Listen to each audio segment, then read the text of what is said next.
ఆవిడ నన్ను 2 ప్రశ్నలు అడిగారు నేను వాళ్ళ ఇంటికి వెళ్ళినప్పుడు. అందులో ఒకటి, పువ్వులు రేకులు కింద విడదీసి పూజ చెయ్యవచ్చా అని అడిగారు. మంచి ప్రశ్న, అందుకు నేను ప్రస్తావిస్తున్నాను. బాగా జ్ఞాపకం పెట్టుకోండి, పువ్వు అంటే లక్ష్మి, పువ్వు అంటే జ్ఞానం, సరస్వతి.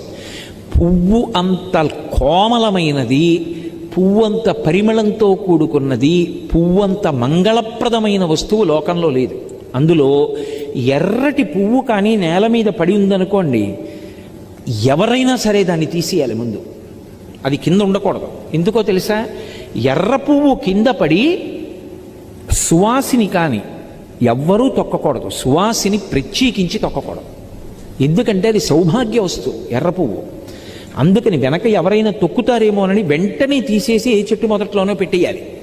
అంత పరమ పవిత్రమైనటువంటి పువ్వులు పూజ చేయడానికి నీ దగ్గర సరిపోయినన్ని లేకపోతే